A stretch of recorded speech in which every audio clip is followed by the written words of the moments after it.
In every man, there is a war no one else can see. It is not fought with swords or armies, but with thoughts, fears, and hesitation. Miyamoto Musashi once wrote, "The true battle is within the self."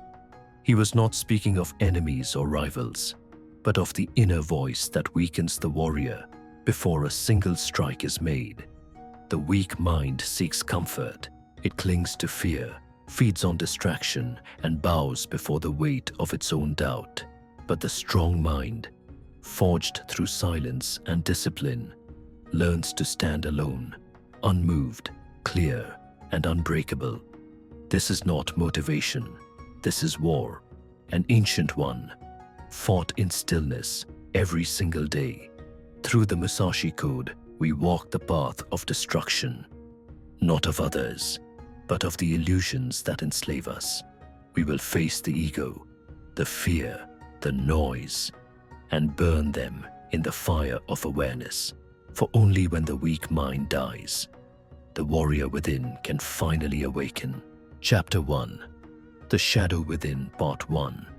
The rain fell like the sound of memory, soft, unrelenting, and ancient. In the mountain's silence, a young warrior sat before his reflection in a shallow pool.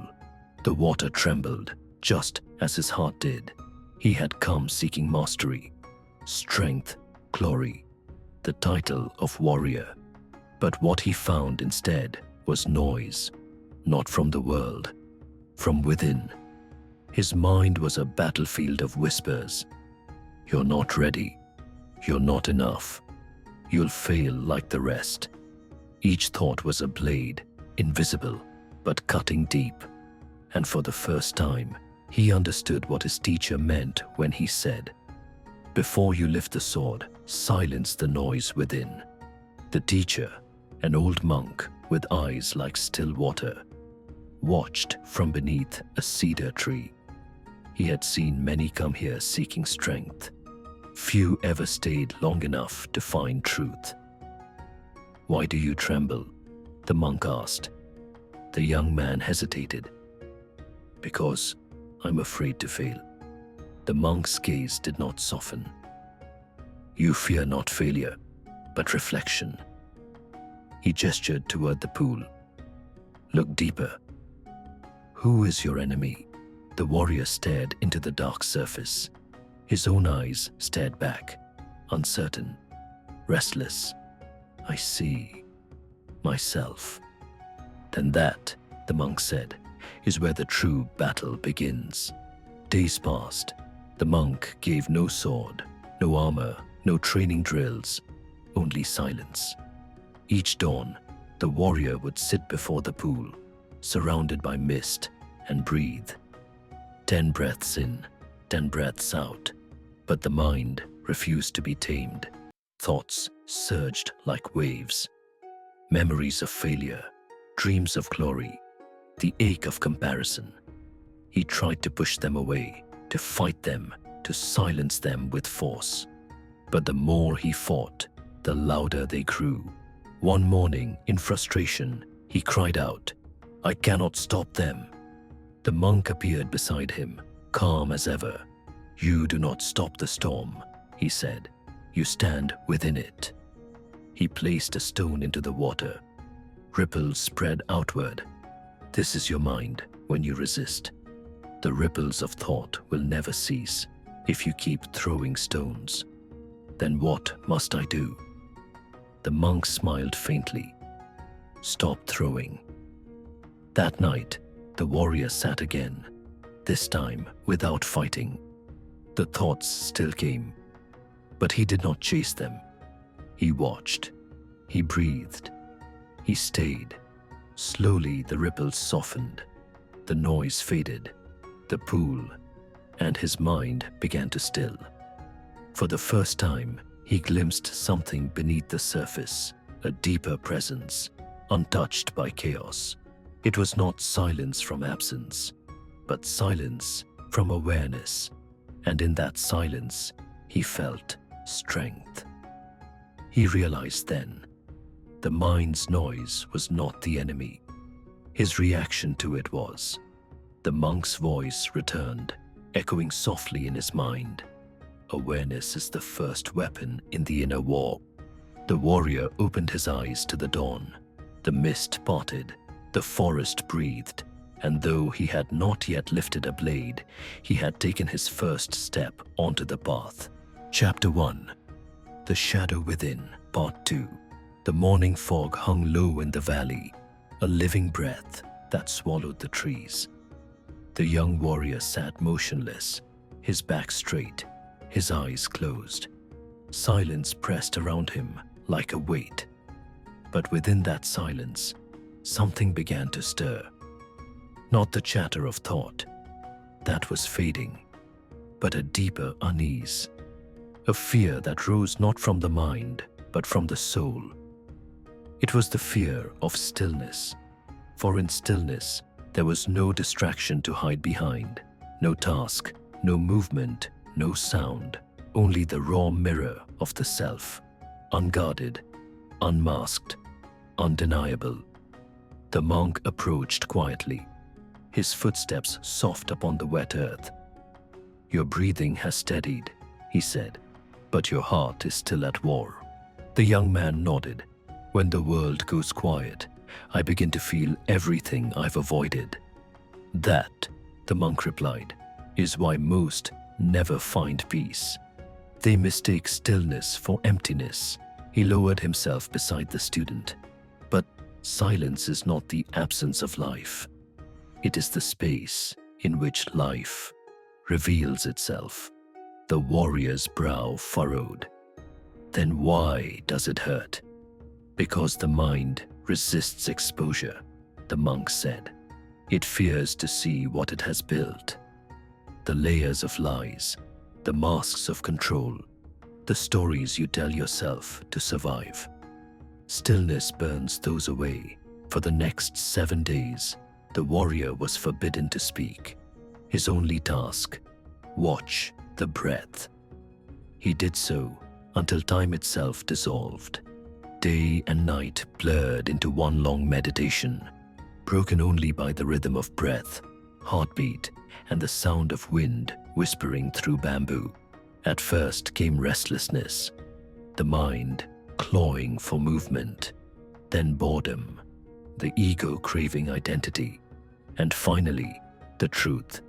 The mind was never his enemy. It was simply untrained. In the depths of that stillness, memories surfaced like ghosts.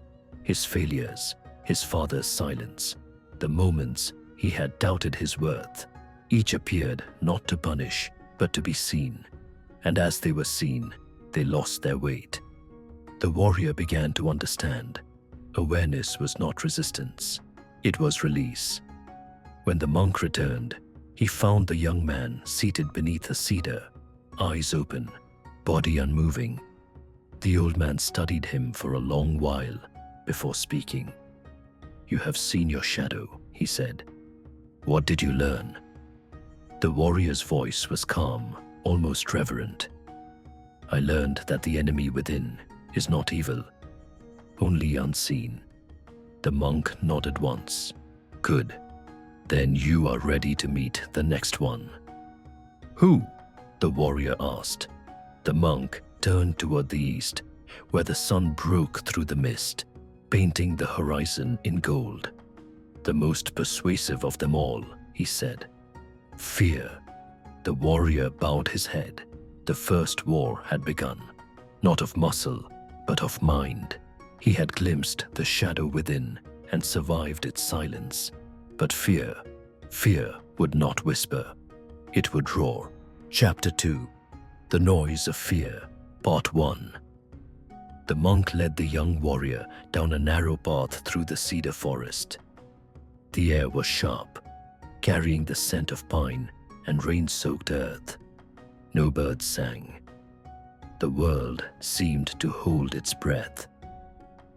They came to a small clearing where a single wooden post stood upright in the soil, scarred, splintered, worn smooth by countless strikes. "This," the monk said, "is where you will meet fear." The warrior frowned. "But there is no enemy here," "There is," the monk replied, his tone low, deliberate. "You just cannot see him until you begin to move." He handed the warrior a wooden sword. "Strike the post 1,000 times," he said, "each time with perfect focus, perfect breath." The warrior bowed and obeyed. At first, his strikes were strong, rhythm steady. But as the hours passed, fatigue crept into his muscles, and with it, thought, "What if I'm doing it wrong? What if I'm too weak? What if this is all for nothing?" The mind began its whispering again, but this time it carried a new voice, one colder, sharper, older. Fear. Fear is clever. It never appears as terror, it appears as logic. Rest a little. You're injured. You're wasting time. It wears the mask of reason, but beneath it lies paralysis. By the 300th strike, the warrior's breath faltered. By the 600th, his grip weakened. By the 900th, he could barely lift his arms. At last, he stopped, chest heaving, drenched in sweat. The monk, still seated under the cedar, spoke without looking up. "You stopped before 1,000. I couldn't continue," the warrior panted. "Why?" "I feared I would fail." My body was trembling. The monk's eyes opened. "Then you mistook fear for truth." He rose, walking slowly toward the exhausted student. When the body tires, the weak mind takes command. It speaks with authority.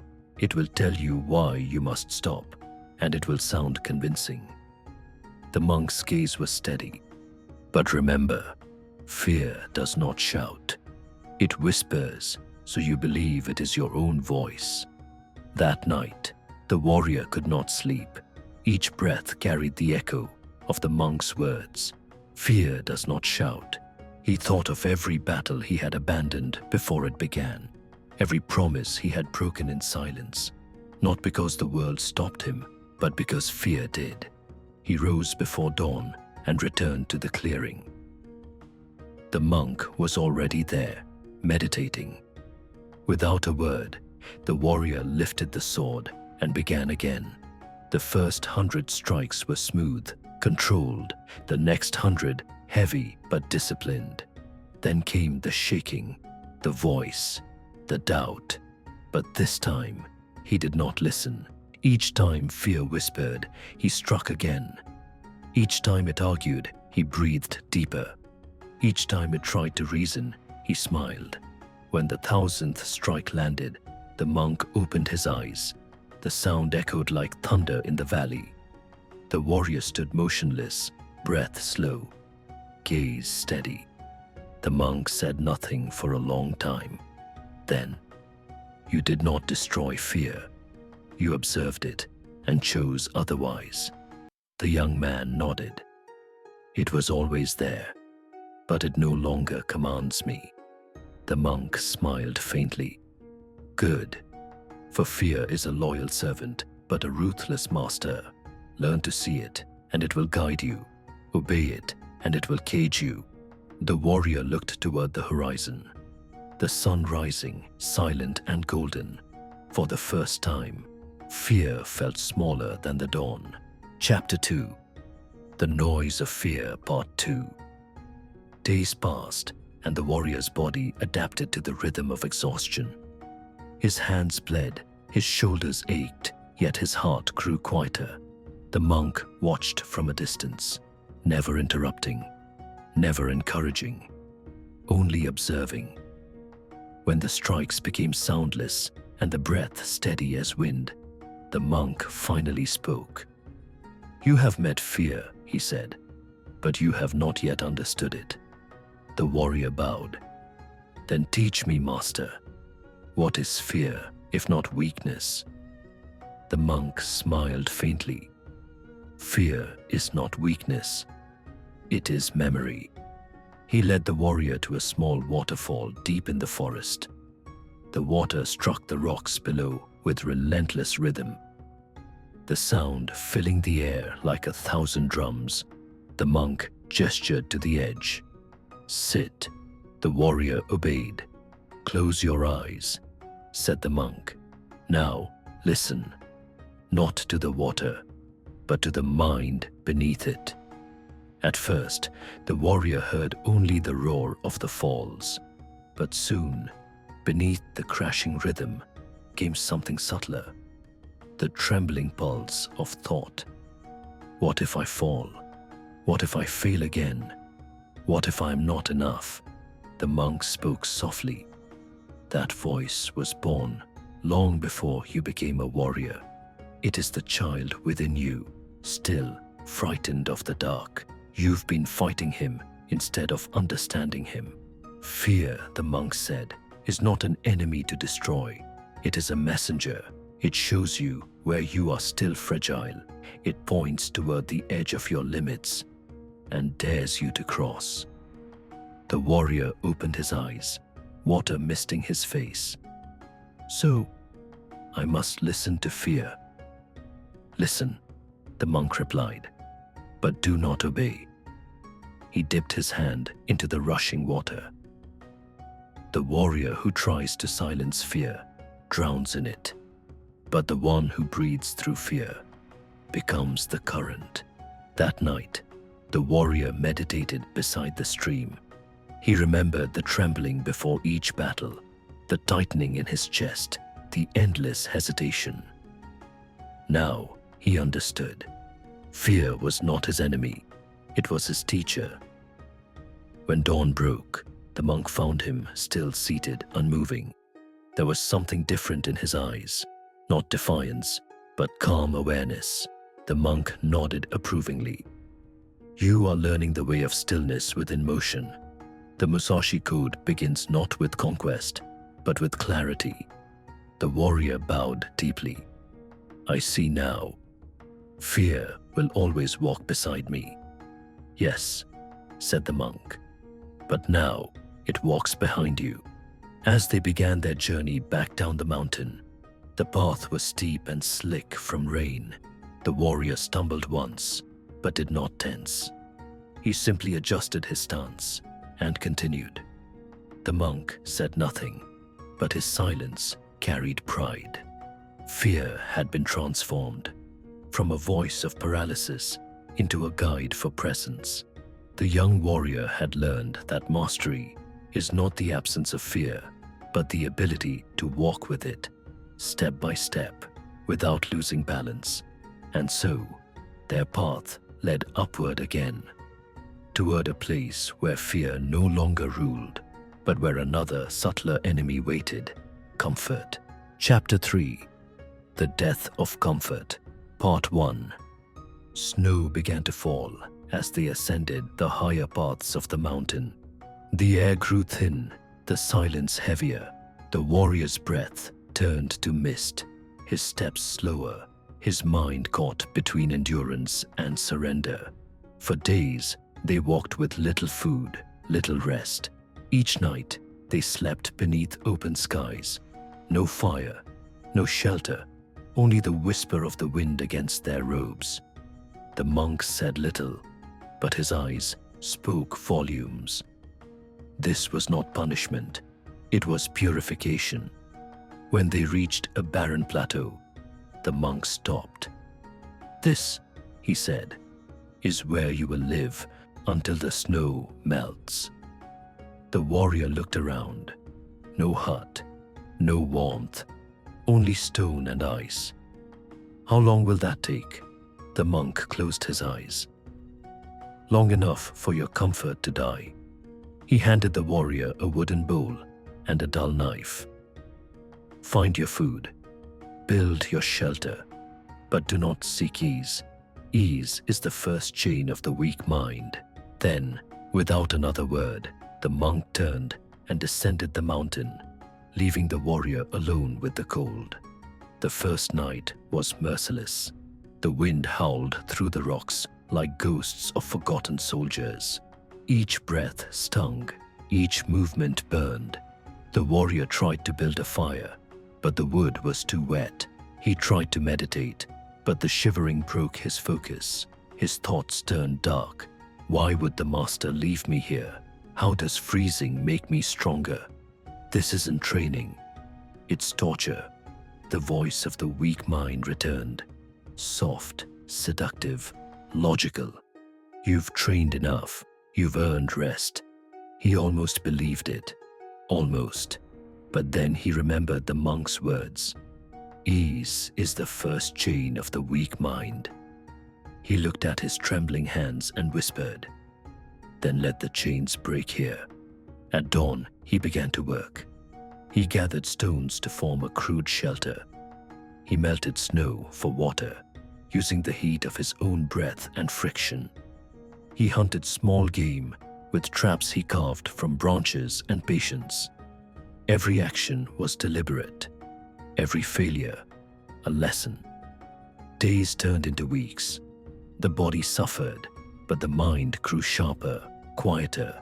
The need for comfort faded like smoke in the wind. Then one morning, as he sat meditating in the snow, something changed. He no longer felt the cold as an enemy. It simply was. The biting wind became a rhythm to breathe with, not resist. The hunger, a companion that sharpened awareness. Even the pain in his muscles transformed. Not suffering, but signal. It was then he understood the lesson. Comfort had not been pleasure. It had been a narcotic. It dulled the senses, weakened the will, and chained the spirit. And in its absence, he discovered strength he didn't know existed. That night, as the stars glowed through the frost, the monk returned. He approached silently, his steps leaving no trace. "You survived," the monk said. "I lived," the warrior corrected. "There is a difference." The monk smiled slightly. "So you have seen it."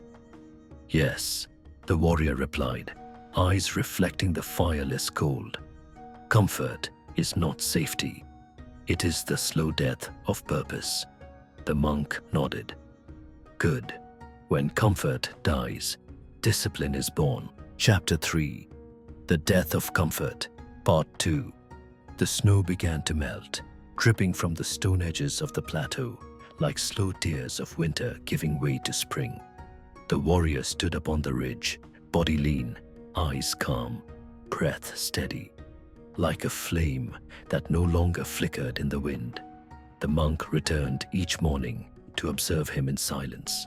He saw how the young man no longer rushed, no longer complained, no longer sought warmth before work. There was no rebellion in him, only rhythm. On the 7th day, the monk finally spoke. "You no longer fight the cold," he said. The warrior nodded. "The cold is honest. It gives what it gives. I was the one who resisted." The monk smiled faintly. "So the weak mind is gone." The warrior looked down at his calloused hands. "No, it still whispers, but now it has no power." The monk motioned toward the horizon. "Walk with me." They descended the slope together through the thinning snow until they reached a shallow stream fed by melting ice. The monk knelt beside it, scooping water into his palms. "Comfort," he said, "is the enemy that hides in kindness. It tells you you've done enough. It softens your edge until the blade of your spirit rusts." He looked at the warrior. "You can train 1,000 hours and still lose if your mind seeks comfort in your progress." The warrior nodded slowly. "Discipline must live, even in peace." "Yes," the monk said. "Discipline is not about pain. It is about alignment. Doing what must be done, even when nothing forces you to." They sat beside the stream for hours, the monk silent, the warrior thinking. When the monk finally rose, he spoke as if to the wind. "A man must learn to sit in discomfort long enough for it to turn into peace." That night, the warrior meditated again. The body hurt, yes, but now it was irrelevant. He had learned to move beyond the body's protests, beyond the mind's excuses. In the absence of comfort, he had discovered something greater: freedom. In the following days, he trained relentlessly, not to prove, but to refine. He struck the post, not with fury, but with quiet precision. He practiced forms until his breath and blade were one motion, one sound. When he rested, it was not indulgence, but recovery. When he ate, it was not pleasure, but fuel. Everything had purpose, and that purpose was clarity. The monk observed in silence, then finally said, "You are no longer seeking to escape pain." The warrior answered softly, "I am no longer afraid to feel it." The monk nodded. That is the death of comfort, when suffering no longer owns you, and ease no longer seduces you. Before descending the mountain, the monk handed him a folded piece of parchment, old frayed, inked with Musashi's brush. It read, "Do nothing that is of no use." The monk said, "Remember this. Every comfort that dulls you is useless. Every hardship that sharpens you is sacred." The warrior bowed deeply, understanding that comfort had been the silent killer of his spirit all along, and that, through its death, a new self had been born. As they began the journey down, mist rolled across the peaks, veiling the path ahead. The warrior asked, "What awaits me below?" The monk replied, "The mirror, the hardest trial of all. When the body is tempered and the fear is silent, the ego arrives, proud, disguised as mastery." Chapter 4. The Mirror of Ego, Part 1. The descent from the mountain was quiet. Too quiet. After weeks of cold austerity, the sound of the village below felt almost intrusive. Children laughing, hammers striking, life pulsing. For the first time in many moons, the warrior felt something unfamiliar: pride. He had conquered fear. He had outlasted hunger. He had silenced his weakness. And as he passed through the streets, men turned their heads to watch him. The weight of their eyes fed a hidden ember inside him. "They see me now," he thought. "They see what I've become." That night, when he returned to the temple, the monk was waiting by the garden lanterns, trimming the bonsai tree in the moonlight. The warrior bowed deeply. "I have returned from the mountain, master. I have slain the weakness within me." The monk smiled faintly, but there was no joy in his eyes. "Have you?" he asked. "Or has weakness merely changed its name?" The warrior frowned. "I have endured pain, hunger, and silence. I have mastered my body and my mind." The monk placed down the shears, wiping the blade on his sleeve. "Then answer me this," he said softly. "When you looked at the villagers, and they looked back, what did you feel?" The warrior hesitated. "Pride," he said at last. "Pride in what I've become." The monk's gaze hardened. "Then you are still enslaved." The word struck like a blade. The warrior's chest tightened. Enslaved? By what? The monk rose, walking toward the pond that reflected the moon. "By the mirror," he said, "the most dangerous enemy of all, the one that hides behind the name I." He picked up a small stone and tossed it into the water. Ripples spread outward, distorting the moon's reflection. "You see? Even a small disturbance shatters the image of what we believe ourselves to be." The warrior stepped closer, eyes fixed on the trembling water. "I don't understand." The monk turned sharply, his voice deep, deliberate. "You trained to destroy fear and comfort. But tell me, who do you think accomplished that? "Who do you believe you are?" The warrior answered without thought, "I am the one who overcame." The monk's hand shot out like lightning, a sudden stinging slap across the warrior's face. The sound echoed in the night. The warrior froze, stunned, confused, angry. His hand rose instinctively toward his sword, but stopped halfway. The monk's voice cut through the silence. "That anger, that pain, that is the I you must kill." The warrior's jaw clenched. "You struck me without cause." The monk's tone grew calm again. "If I can wound your pride with a single hand, then your mastery is a fragile illusion." He walked past the warrior toward the temple steps. "Return to your room. Meditate until you can face your reflection without judgment, neither pride nor shame." The warrior sat through the long hours of the night, staring into the small brass mirror before him. At first he saw the man he admired, the disciplined, hardened version of himself. But as the candle burned lower, shadows crept across his reflection. And in those shadows, he saw the truth. He was still clinging, not to comfort or fear, but to identity.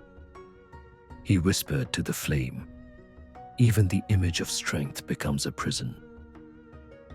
By dawn, the monk entered again. Without speaking, he placed a single black cloth over the mirror. "Until you can look without looking for yourself," he said, "you are not yet free." The warrior bowed. "Then how do I destroy this mirror?" The monk's answer came like wind through leaves. "You don't destroy it. You stop believing it's you." Chapter 4. The Mirror of Ego, Part 2. Days turned into weeks. The mirror in his chamber remained veiled under the black cloth, untouched. The warrior spoke little, trained less, and sat longer in silence. But silence can be deceptive. Though his body was still, the mind behind it began to stir again. A quiet storm of thoughts, disguised as reflection. What if the monk is wrong, he wondered. What if I truly have transcended? That whisper was the voice of the ego, soft, persuasive, and patient. It does not shout. It does not demand. It suggests. And soon, the warrior began to listen. One night, he rose and uncovered the mirror. The candlelight trembled on its surface. He gazed upon himself, sharp eyes, strong jaw, the face of discipline. He almost believed the illusion. But something strange happened. The longer he stared, the more his reflection began to shift. His face darkened, eyes hollowed, until he saw before him not a warrior, but a shadow of arrogance, fear, and hunger for recognition. It was not a ghost. It was him. He staggered back.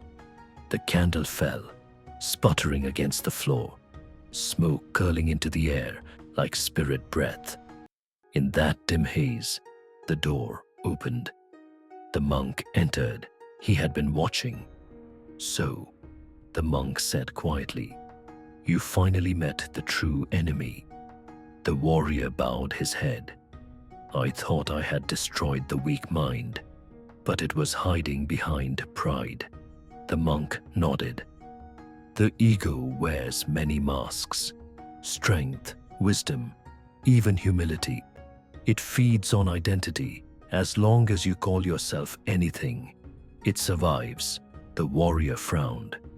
"Then who am I, if not this?" The monk stepped closer, placing a hand on his shoulder. "You are the one who watches all of it, the stillness behind every rise and fall. You are not the flame. You are the space that allows it to burn." That night, they walked together into the temple garden. The monk carried a small bowl of water and set it upon the stone ground. "Look into it," he said. The warrior obeyed.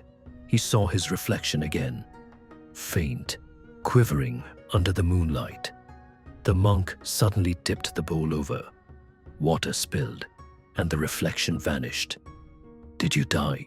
the monk asked. The warrior shook his head. "Then understand," the monk said. "The image is never you. It appears and disappears, but what you are remains unchanged." For hours after, the warrior sat beneath the cherry tree, watching petals drift and fall. He began to see himself in their quiet surrender. Unresisting, graceful, freed, the tree did not mourn its loss. It let go, because letting go was its nature. Slowly, something within him loosened, a subtle, profound release. It wasn't the pride that broke. It was the need to be someone. He breathed deeply and whispered, "To become nothing is to become everything." By dawn, the monk found him still there, motionless, eyes open, a calmness radiating like morning mist. The old master nodded. "You have crossed the mirror," he said. "Now the war can finally end." Chapter 5: The Flame of Presence, Part 1. The dawn came not with noise, but with stillness. A silver mist lay over the temple grounds, soft as breath, unmoving. The warrior awoke before the sun, though it felt more accurate to say he was never asleep. Something had changed. He could feel the air between things, the space between one breath and the next. For the first time, he did not try to meditate. He simply sat, and silence bloomed around him, like light unfolding from darkness. The monk entered quietly, carrying 2 wooden swords. Without a word, he placed one before the warrior. The warrior bowed, lifted the bokken, and followed him outside to the training courtyard. Mist curled around their feet. The monk's voice was low and clear. "Today, you will fight with no opponent." The warrior blinked. "No opponent?" The monk nodded. Musashi wrote, "In one strike, know 1,000. The warrior who sees only his opponent is blind to himself. Strike not to win. Strike to understand." They began. The monk moved first, not fast, but precise, each motion an echo of eternity. The warrior followed, mirroring without thought. There was no rhythm, no tempo, only flow. Hours passed unnoticed. The body moved. The sword swung. Breath aligned. At some unseen moment, awareness began to dissolve. There was no more monk, no more student, only motion, breath, and rhythm intertwined. It was as if time itself had stepped aside. When the monk finally stopped, the world snapped back into focus. The warrior stood still, sweat glistening, heart steady. The monk's gaze softened. "You see now?" The warrior nodded slowly. "I don't remember what I just did." "That," the monk said, "is the beginning of machine. No mind. The state where doing and being are one." The warrior looked at his trembling hands. It felt like the sword was moving by itself. The monk smiled faintly, because the self stepped aside. "The sword never belonged to you. It was always a part of the moment." They sat beside the training ground. Wind rustled through the bamboo. The monk spoke again, his tone quiet and reflective. "In the world of noise, men think too much. They fight their own minds more than their enemies. Presence is the return to what always was. It is not something to gain, but something to remember." The warrior closed his eyes. He could feel the faint vibration of life everywhere. in the air, in the ground, in his own breath. The monk continued, "You cannot force stillness. You can only stop disturbing it when you stop chasing, stop fearing, stop naming. What remains is who you truly are." That night, the warrior trained again under the moon. He moved with no plan, no intent. Each strike, each turn, a perfect reflection of what the moment required. Every motion was effortless, yet precise. His breathing deepened, his heartbeat slowed. Even the sound of his blade slicing the air began to disappear into the rhythm of the crickets. He was not practicing anymore. He was becoming. As he finished, the monk watched from the shadows, silent, eyes glimmering. He knew what was happening. The final transformation before mastery. The warrior stood beneath the stars, exhaled slowly, and whispered, "When I let go of control, I gain everything." The monk nodded in the darkness, though the student could not see him. "The fire of presence," he murmured, "burns without consuming." Chapter 5. The Flame of Presence. Part 2. Night deepened into stillness. The warrior remained in the courtyard long after the monk had gone. The moon hung like a blade above the trees, sharp and watchful. He stood motionless, breathing in the cool air, every sensation alive.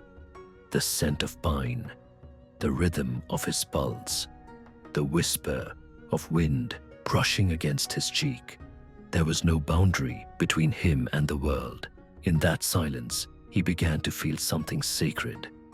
Not the fire of passion, but the quiet flame of awareness itself. It did not burn to destroy, but to illuminate. He realized then, this was what the monk had been preparing him for all along. Not a war of swords, but a war of presence. He closed his eyes and raised his wooden blade. Each motion flowed from stillness. The inhale became the strike, the exhale became release. He was no longer imitating form, the form was emerging through him. There was no effort, no calculation. The sword turned, the body followed, and everything became one seamless breath. He felt no fatigue, no thought, only being. In this space, even time seemed to hesitate. It was as though the universe itself had paused to listen. Then, a sudden sound, a faint step behind him. He turned, blade rising instinctively, but the courtyard was empty. Only the shadows moved. He lowered his weapon, half smiling. "Old habits," he whispered, but the whisper echoed back. And for the briefest moment, he saw a figure at the edge of the mist. Himself, the man he once was. Fearful, uncertain, desperate to prove his worth. The reflection faded, but its presence lingered. The warrior knew what awaited him next. The final test. At dawn, he sought the monk. "I saw him," he said, "the one I used to be." The monk nodded. "Then the end is near." He poured tea slowly, the steam rising like spirit from the cup.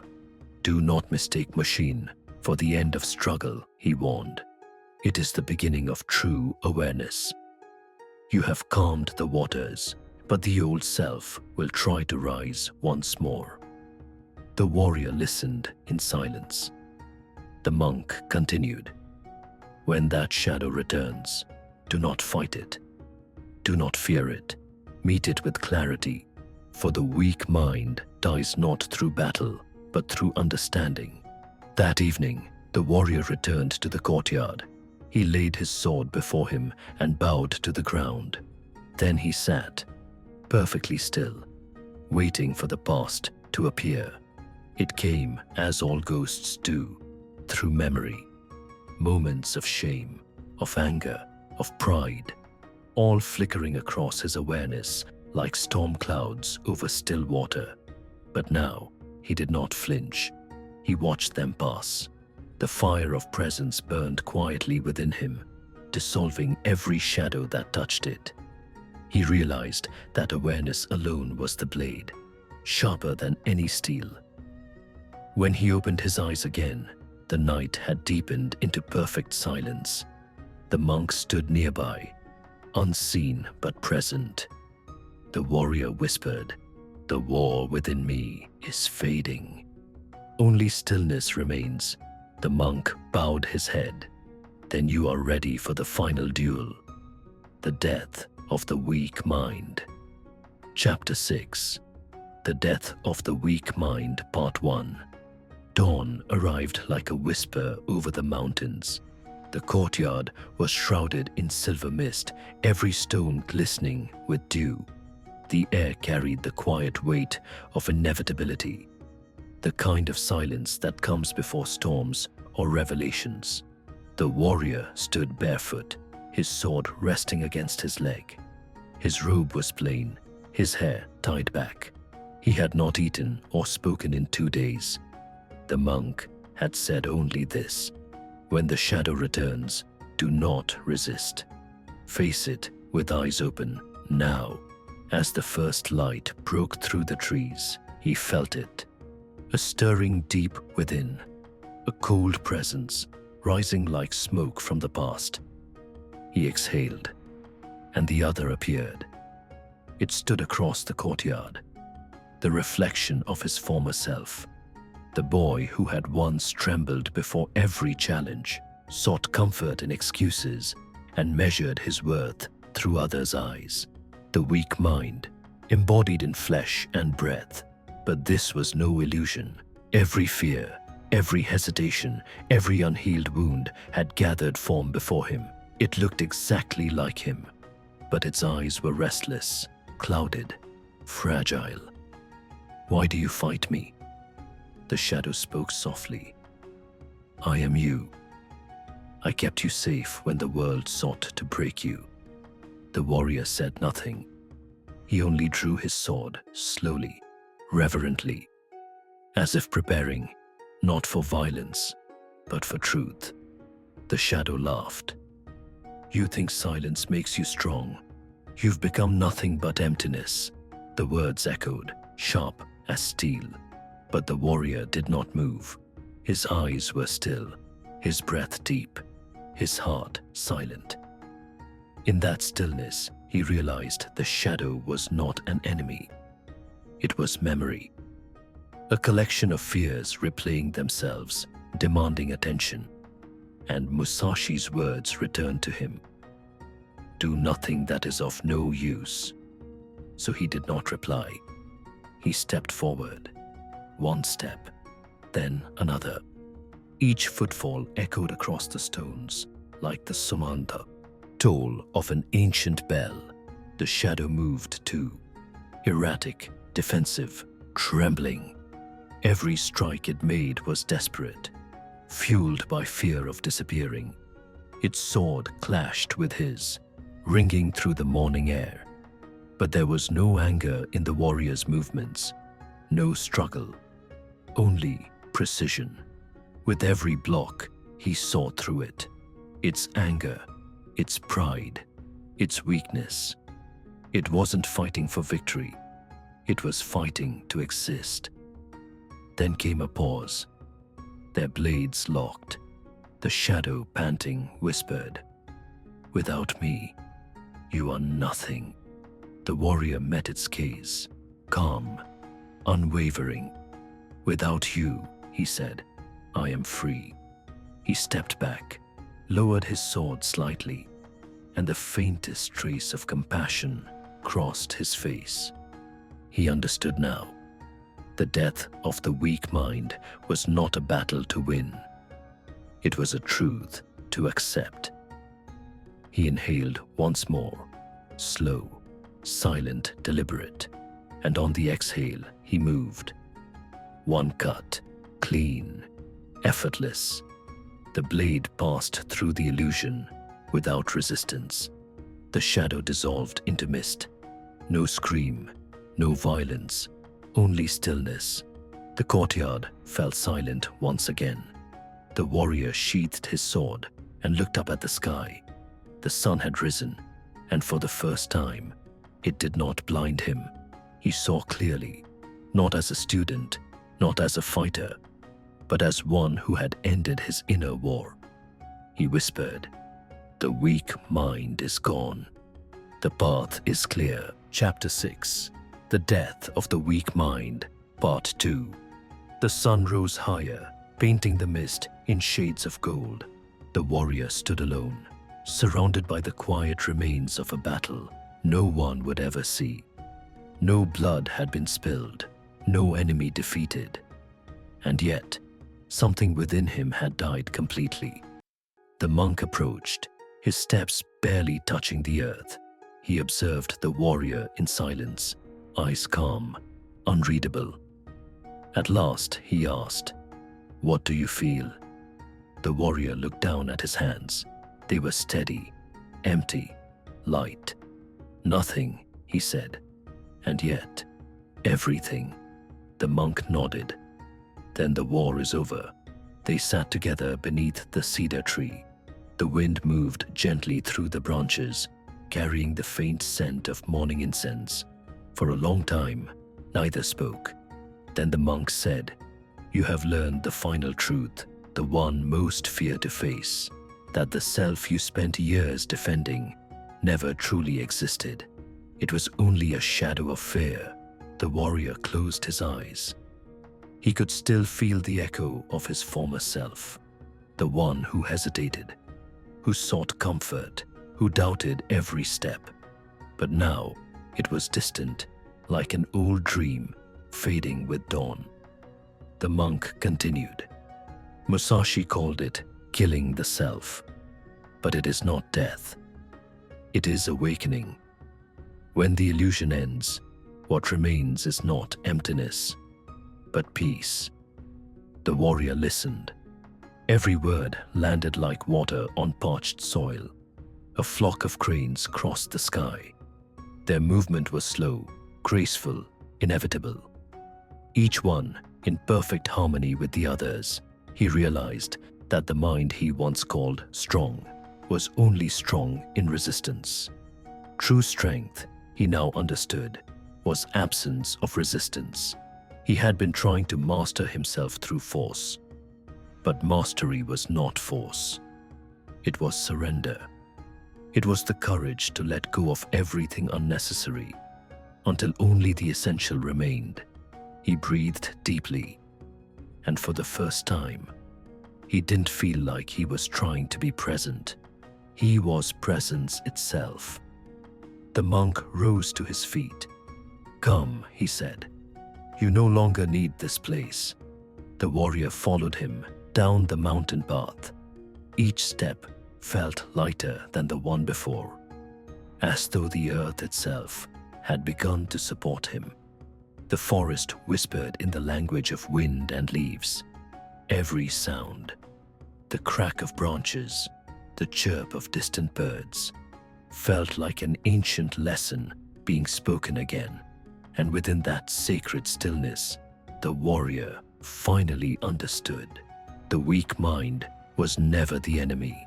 It was the teacher. It existed only so that he could learn to transcend it. As they reached the foot of the mountain, the monk stopped. He looked toward the horizon, where light poured endlessly over the valley. "The path does not end here," he said. "It ends when you no longer need one." The warrior bowed deeply. No words were exchanged. None were needed. In the silence between them, there was understanding. He turned and began walking alone, his sword at his side. Not as a weapon, but as a reminder of the discipline that had carried him here. The monk watched until he vanished into the golden light. And somewhere far away, a bell rang. Slow, deliberate, eternal. The sound lingered in the air like a heartbeat of the world itself. The voice of the narrator closes. The war within every man is not fought to destroy what he fears, but to awaken what he truly is. When the weak mind dies, the warrior is born. And in the silence that follows, begins the eternal path. Core moral. Victory over the self is not won through battle, but through awareness. In destroying the weak mind, one discovers that there was never an enemy, only the illusion of separation from one's true strength.